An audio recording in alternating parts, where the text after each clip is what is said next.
छात्रों, आज अपन अध्ययन करेंगे प्राइवेट कंपनी के बारे में।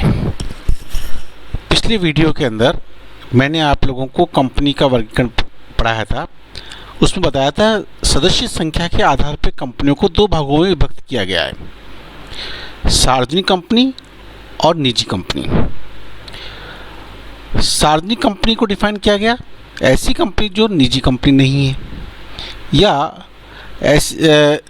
ऐसी कंपनी जो किसी सार्वजनिक कंपनी की सहायक कंपनी है। सार्वजनिक कंपनी की स्थापना के लिए कम से कम 7 अभिदाता होने चाहिए। 7 सदस्यों के माध्यम से सार्वजनिक कंपनी की स्थापना होती है। दूसरी कंपनी होती है निजी कंपनी। निजी कंपनी को सेक्शन 268 के अंतर्गत डिफाइन किया गया है। A private company is a company which has a minimum paid up share capital as may be prescribed and which by its article ensure the followings: restrict the right to transfer its shares, limits the number of members to 200, prohibits any invitation to the public to subscribe for any security of company। अर्थात निजी company से आशय एक ऐसी company से है जिसकी न्यूनतम प्रदत्त पूंजी जो निर्धारित की गई हो वो हो, तथा जो अपने पार्षद अंतर्नियम के माध्यम से निम्न 3 प्रतिबंध लगाती हो। अपने अंशों यदि कोई है तो उनके हस्तांतरण के अधिकार पर प्रतिबंध। यहाँ मैं एक बात स्पष्ट करना चाहूँगा, निजी कंपनी अपने सदस्यों के अंशों के हस्तांतरण पर प्रतिबंध लगाती है, निषेध नहीं लगाती। इसका मतलब ये हुआ कि निजी कंपनी के सदस्य आसानी से स्वतंत्रता पूर्वक अपने अंशों का हस्तांतरण नहीं कर सकते हैं। अगर इस प्रकार की परमिशन दे दी जाए तो जो दूसरा प्रतिबंध लगाया गया है, limit the number of members to 200, मतलब एक निजी कंपनी में अधिकतम 200 से अधिक सदस्य नहीं होने चाहिए, 200 ही अधिकतम सदस्य होते हैं। अगर अंशों के हस्तांतरण पर प्रतिबंध नहीं लगाया जाए तो ऐसी कंडीशन के अंतर्गत सदस्य संख्या 200 से अधिक बढ़ सकती है। एक वैधानिक संकट निजी कंपनी में उत्पन्न हो सकता है। इसलिए निजी कंपनी अपने पार्षद अंतर्नियम के माध्यम से ये प्रतिबंध लगाती है कि निजी कंपनी का सदस्य पार्षद अंतर्नियम में बतलाए गए प्रतिबंधों की पालना करके ही अपने अंशों का हस्तांतरण कर सकता है। इस संदर्भ में सेक्शन 72 के अंतर्गत इस बात को स्पष्ट किया गया कि अगर कि निजी कंपनी अपने पार्षद अंतर्नियम के अंतर्गत ये प्रतिबंध लगा सकती है कि अगर कोई सदस्य अपने अंशों का हस्तांतरण करना चाहता है तो पहले वर्तमान सदस्यों को ही अपने अंश ऑफर करे, या जो निर्धारित रीति तय की गई है पार्षद अंतर्नियम के माध्यम से उस रीति के तहत ही अपने अंशों का हस्तांतरण करे। दूसरा प्रतिबंध इस परिभाषा में बतलाया गया, limit the number of members to 200। एक निजी कंपनी में अधिकतम सदस्यों की संख्या 200 निर्धारित की गई है। यहाँ 200 की गणना के अंतर्गत निम्न सदस्यों को गिना नहीं जाता है। ऐसे व्यक्ति जो कंपनी के कर्मचारी हैं और कर्मचारी होने के साथ साथ कंपनी के सदस्य भी हैं, अथवा ऐसे व्यक्ति जो कंपनी के पूर्व कर्मचारी थे और जब कर्मचारी थे तब कंपनी के सदस्य भी थे, वर्तमान में ये कंपनी से रिटायर हो चुके हैं या कंपनी छोड़ के जा चुके हैं किंतु अभी भी कंपनी के सदस्य है। सदस्यों की अधिकतम गणना में इन दोनों को शामिल नहीं किया जाता है। साथ ही अगर निजी कंपनी के अंशों को एक या एक से अधिक व्यक्तियों ने संयुक्त रूप से धारित कर रखा है, संयुक्त अंशधारी हैं, तो वहाँ सदस्यों की गणना के अंतर्गत उन्हें एक ही गिना जाएगा। इन प्रतिबंधों के आधार पर निजी कंपनी में 200 से अधिक सदस्य नहीं होने चाहिए। तीसरा प्रतिबंध निजी कंपनी लगाती है अपने प्रतिभूतियों के अभिधान हेतु आम जनता को निमंत्रित करने पर प्रतिबंध है। अर्थात एक निजी कंपनी अपने अंशों अथवा ऋण पत्रों को जारी करती है तो इसके लिए आम जनता को निमंत्रित नहीं कर सकती है। प्रश्न उठता है कि किसे हम कहेंगे कि कंपनी के द्वारा आम जनता को निमंत्रित किया गया है अथवा नहीं किया गया है। सेक्शन 42 के अंतर्गत इस बात को स्पष्ट किया गया है कि कोई भी प्रस्ताव अथवा निमंत्रण जनता को दिया हुआ तब तक नहीं माना जाएगा जब तक कि प्रस्ताव या निमंत्रण सभी परिस्थितियों में उचित रूप से जनता को दिया गया निमंत्रण प्रतीत न हो। देन यदि प्रस्ताव अथवा नियंत्रण देने और लेने वाले व्यक्ति का घरेलू मामला है तो ये जनता को दिया गया निमंत्रण नहीं माना जाएगा। कंपनी अधिनियम 2013 के अनुसार यदि कंपनी 200 या अधिक व्यक्तियों को अंशों अथवा ऋण पत्रों का प्रस्ताव करती है अथवा आविदान हेतु निमंत्रित करती है तो ये जनता को दिया गया निमंत्रण माना जाएगा। अर्थात अगर निजी कंपनी 200 से कम व्यक्तियों को आमंत्रित करती है, इस प्रकार की सूचना प्रेषित करती है तो जनता को दिया गया निमंत्रण नहीं माना जाएगा। साथ ही ये प्रतिबंध जो बतलाए गए हैं, इन सभी प्रतिबंधों का उल्लेख निजी कंपनी को अपने पार्षद अंतर्नियम में करना होता है। न केवल इनका उल्लेख करना पड़ता है अपितु कंपनी को इनकी पालना भी करनी पड़ेगी। अगर कोई कंपनी इनकी पालना करती है किंतु इनका उल्लेख पार्षद अंतर्नियम में नहीं करती है तो ऐसी कंपनी को हम निजी कंपनी की श्रेणी में नहीं रखेंगे। किंतु अगर कोई कंपनी पार्षद अंतर्नियम में तो इसका उल्लेख करती है किंतु इसकी व्यवहार में पालना नहीं करती है तो भी वह कंपनी निजी कंपनी नहीं मानी जाएगी। निजी कंपनी की विशेषताओं के अंतर्गत हम ये बात भी कह सकते हैं कि निजी कंपनी जनता से धन निक्षेप आमंत्रित एवं स्वीकार करने पर भी अपने यहाँ प्रतिबंध लगाती है। अर्थात निजी कंपनी अगर किसी प्रकार की पब्लिक डिपॉजिट्स प्राप्त करना चाहती है तो वो अपने सदस्यों और संचालकों से ही प्राप्त कर सकती है, वो आम जनता को इस हेतु निमंत्रित नहीं कर सकती है। निजी कंपनी में न्यूनतम सदस्यों की संख्या 2 निर्धारित की गई है। यहाँ स्पष्ट करना चाहूँगा, एकल व्यक्ति कंपनी ओपीसी जो कि निजी कंपनी का ही एक स्वरूप बताया गया है, उसको छोड़कर एक निजी कंपनी के अंतर्गत न्यूनतम सदस्यों की संख्या 2 निर्धारित की गई है। 2 अभिदाता मिलकर निजी कंपनी की स्थापना कर सकते हैं। निजी कंपनी में न्यूनतम संचालकों की संख्या भी 2 निर्धारित की गई है तथा एक निजी कंपनी में अधिकतम 15 संचालक हो सकते हैं। अगर कोई निजी कंपनी 15 से अधिक संचालक रखना चाहती है तो इसके लिए उसको अपनी सभा के अंतर्गत विशेष प्रस्ताव पारित करना होगा। निजी कंपनी को अपने नाम के साथ में प्राइवेट शब्द का उल्लेख करना जरूरी है। जैसे मान लीजिए एक्स एक प्राइवेट कंपनी है तो एक्स प्राइवेट लिमिटेड के नाम से ये कंपनी का रजिस्ट्रेशन होगा। अर्थात इस कंपनी को अपने नाम के साथ में प्राइवेट शब्द का उल्लेख करना पड़ेगा। निजी कंपनी अलग से प्रॉस्पेक्टस जारी नहीं करती है क्योंकि निजी कंपनी आम जनता अपनी प्रतिभूतियों के लिए आम जनता को निमंत्रित नहीं करती है।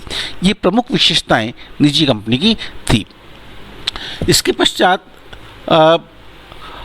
हम जो ये बात आपको अभी मैंने ये बताया characteristics of the private company, ये सब मैंने एक्सप्लेन आप लोगों को भी किया है।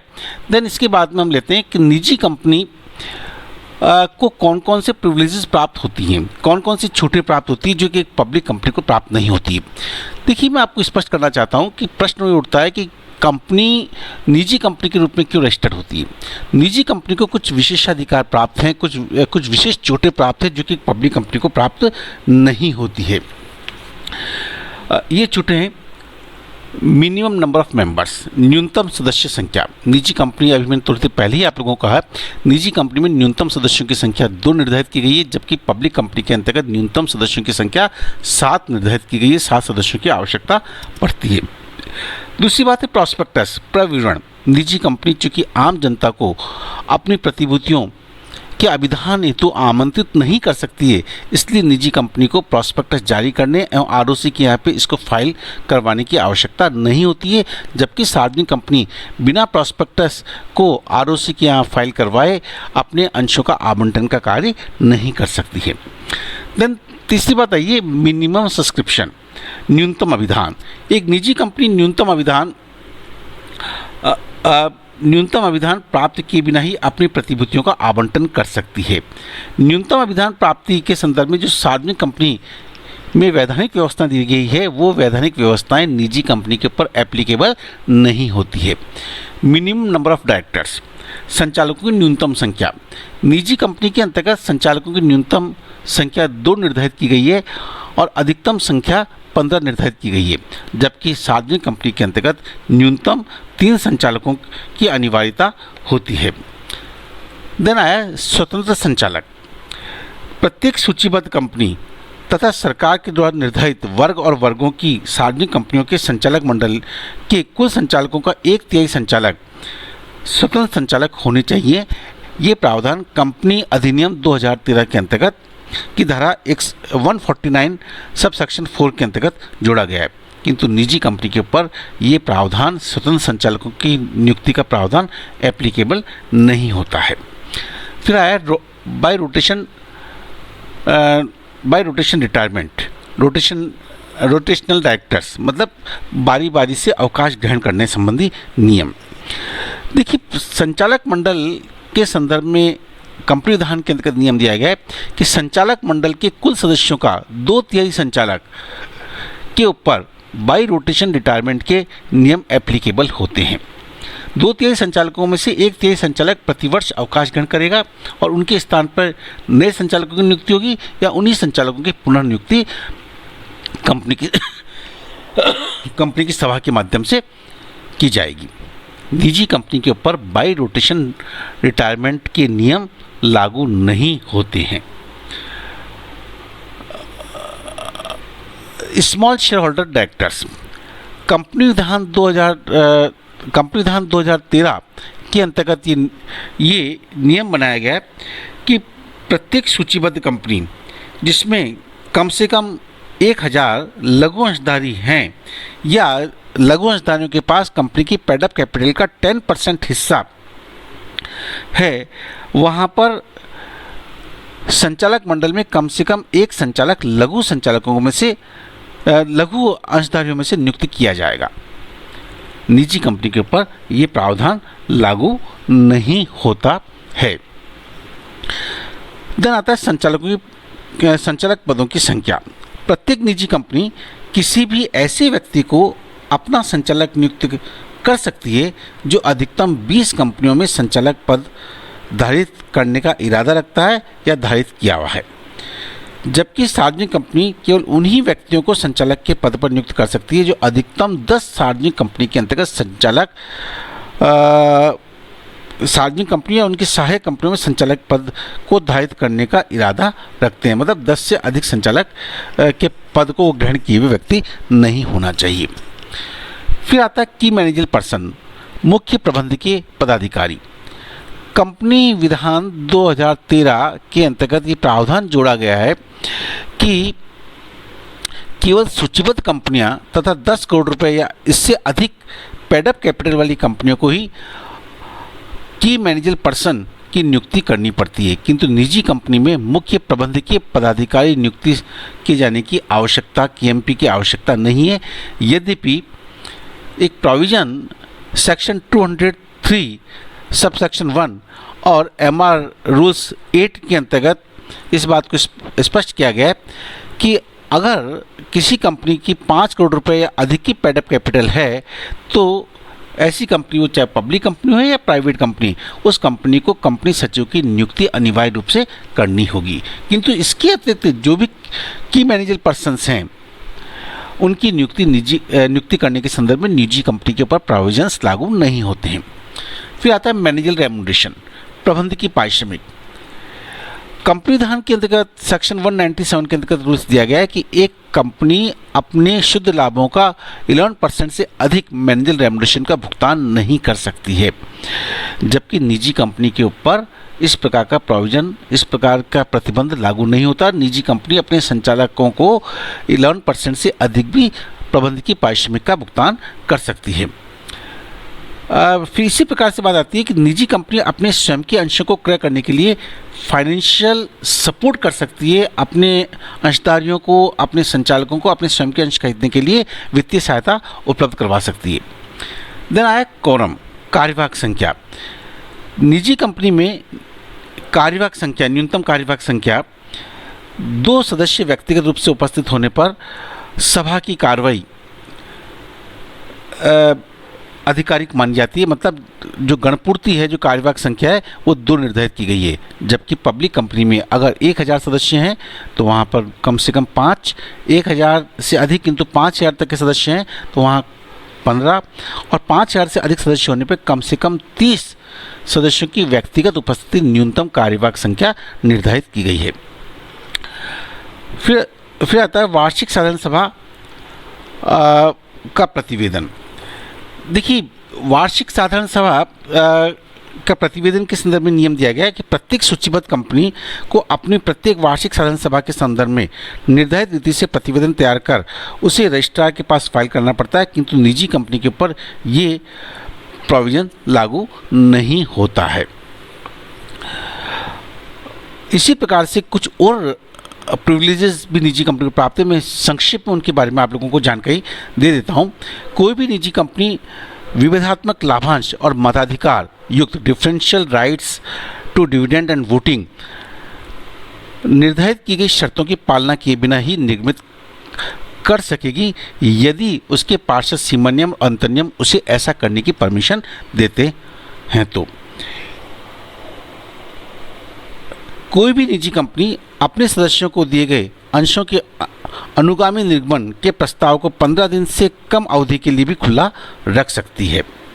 कोई भी निजी कंपनी अपने कर्मचारियों को कर्मचारी स्टॉक विकल्प योजना ESOS के अधीन अपने कर्मचारियों को अंशों का प्रस्ताव कंपनी की सभा में साधारण संकल्प पारित करके ही कर सकती है, जबकि पब्लिक कंपनी के अंतर्गत इस आशय का विशेष प्रस्ताव पारित करना अनिवार्य होता है। कोई भी निजी कंपनी जो निम्नांकित शर्तों को पूरा करती है वह अपनी पूंजी में कमी करने संबंधी प्रावधानों की अनुपालना किए बिना ही अंशों को खरीद सकती है। मतलब एक प्राइवेट कंपनी निम्न शर्तों को पूरा करके अपनी शेयर कैपिटल का रिडक्शन कर सकती है यदि अन्य निगम निकाय ने उस कंपनी की अंश पूंजी में कोई धन निवेश नहीं किया है, यदि उस कंपनी द्वारा बैंकों और वित्तीय संस्थाओं अथवा किसी निगम निकाय से उधार ली गई उसकी प्रदत्त पूंजी की दुगनी अथवा 50 करोड़ रुपए से अधिक नहीं हो, 50 करोड़ रुपए से जो भी कम हो के बराबर हो, और उस कंपनी के द्वारा ऐसा कोई व्यवहार, ऐसी उधारी के पुनर्भुगतान में कोई त्रुटि नहीं की गई हो, तो ऐसी कंपनी अपनी अंश पूंजी में कमी कर सकती है। कोई भी निजी कंपनी अपनी पेड अप कैपिटल और फ्री रिजर्व के कुल योग के बराबर की राशि सदस्यों से जमा के रूप में सार्वजनिक निक्षेप के रूप में प्राप्त कर सकती है। यदि निजी कंपनी के अंतर्नियम अथवा अन्यथा प्रावधान नहीं होते तो निजी कंपनी अधिनियम के निम्नलिखित प्रावधान निजी कंपनी के ऊपर लागू होंगे। कंपनी की साधारण सभा की सूचना के संदर्भ में सेक्शन 101 के अंतर्गत प्रावधान दिए गए हैं। कंपनी की साधारण सभा में प्रत्येक विशेष कार्य के लिए कार्यों के संदर्भ में तथ्यों के व्याख्यात्मक विवरण के संबंधी प्रावधान, साधारण सभा में कोरम संबंधी प्रावधान, साधारण सभा में सभापति के निर्वाचन संबंधी प्रावधान, प्रॉक्सियों संबंधी प्रावधान, मताधिकार पर प्रतिबंध संबंधी प्रावधान, हाथ उठाकर मतदान संबंधी प्रावधान, मतांकन द्वारा मतदान की मांग करने संबंधी प्रावधान। ये प्रमुख प्रिविलेजेस, और इसके अलावा भी बहुत सी छूटें निजी कंपनी को प्राप्त होती हैं, जिसका हम अगले विभिन्न लेक्चर्स के माध्यम से अध्ययन करेंगे।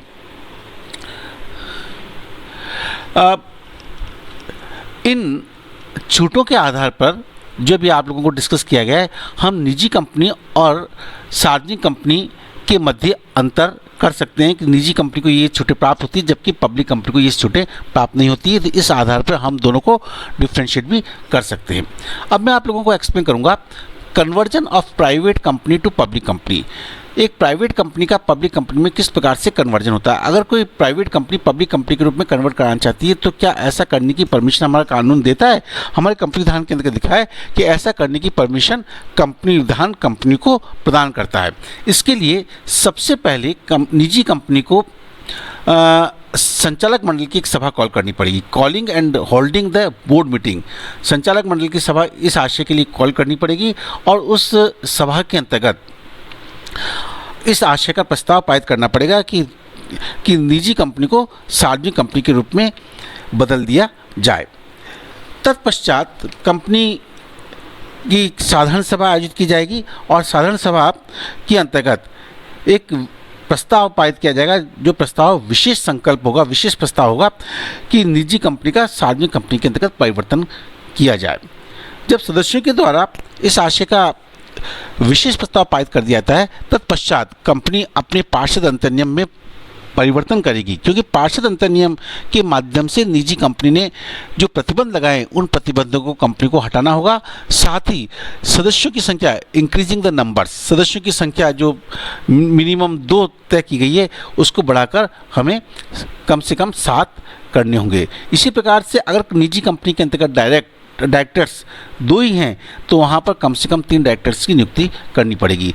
ये कार्य जब निजी कंपनी कर लेती है, तत्पश्चात अपने सभी documents, filing documents to the registrar के पास में संशोधित सभी डॉक्यूमेंट्स को प्रस्तुत करेगी और रजिस्ट्रार इन सब डॉक्यूमेंट्स को चेक करने के पश्चात उस कंपनी को सार्वजनिक कंपनी के रूप में रजिस्टर्ड कर लेगा और निजी कंपनी के रूप में जो उसको विशेषाधिकार प्राप्त हैं, जो छूटें प्राप्त है, वो सभी छूटें उसकी सीज हो जाएगी। साथ ही ऐसी कंपनी को अपने नाम के साथ में जो प्राइवेट शब्द लिखा हुआ है वो शब्द भी हटाना पड़ेगा। सभी डॉक्यूमेंट्स और कंपनी की जो कॉमन सील है उनमें से कंपनी को अपने नाम के साथ में प्राइवेट शब्द को हटाना होगा। इस प्रकार से एक निजी कंपनी का सार्वजनिक कंपनी के अंतर्गत परिवर्तन होता है। ठीक इसी प्रकार से प्रश्न उठता है कि क्या एक पब्लिक कंपनी प्राइवेट कंपनी के रूप में कन्वर्ट हो सकती है।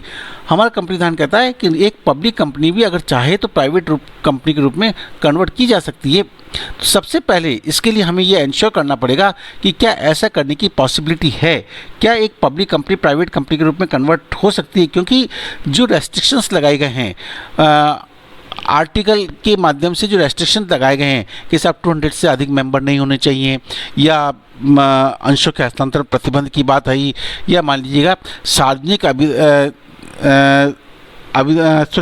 प्रतिभूतियों के अभिधान हेतु सार्वजनिक रूप से आमंत्रित करने पर प्रतिबंध निषेध जो लगाया गया है, ये पॉसिबल है अथवा नहीं है। अगर पब्लिक कंपनी इंश्योर हो जाती है कि ये पॉसिबिलिटी है कि एक पब्लिक कंपनी को प्राइवेट कंपनी के रूप में कन्वर्ट किया जा सकता है, तो सबसे पहले बोर्ड मीटिंग कॉल की जाएगी और बोर्ड मीटिंग के अंतर्गत इस आशय का आवश्यक प्रस्ताव पारित किया जाएगा। तत्पश्चात कंपनी के सदस्यों की सभा बुलाई जाएगी और सदस्यों की सभा के अंतर्गत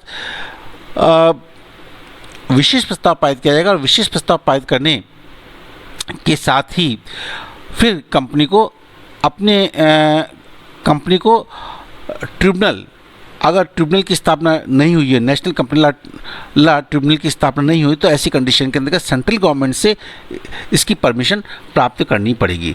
अगर सेंट्रल गवर्नमेंट के द्वारा या ट्रिब्यूनल के द्वारा परमिशन दे दी जाती है तो पब्लिक कंपनी को अपने पार्षद अंतर्नियम के अंतर्गत आवश्यक परिवर्तन करना पड़ेगा और परिवर्तन करके परिवर्तित अपने डॉक्यूमेंट्स आरओसी के यहाँ पे फाइल करवाने पड़ेंगे। आरओसी उन सबको चेक करने के बाद उस कंपनी को प्राइवेट कंपनी के रूप में रजिस्टर्ड करेगी और कंपनी को अपने सभी डॉक्यूमेंट्स के अंतर्गत प्राइवेट शब्द को अंकित करना पड़ेगा। जो रूल्स प्राइवेट कंपनी के संदर्भ में दिए गए उन सभी की पालना एक पब्लिक कंपनी जब प्राइवेट कंपनी के रूप में कन्वर्ट होती है तो उसको पालना करनी पड़ेगी। इस प्रकार से एक पब्लिक कंपनी का प्राइवेट कंपनी के रूप में कन्वर्जन हो सकता है। इसी के साथ नेक्स्ट टाइम आप लोगों को फॉर्मेशन ऑफ कंपनी के बारे में पढ़ाया जाएगा। थैंक्स।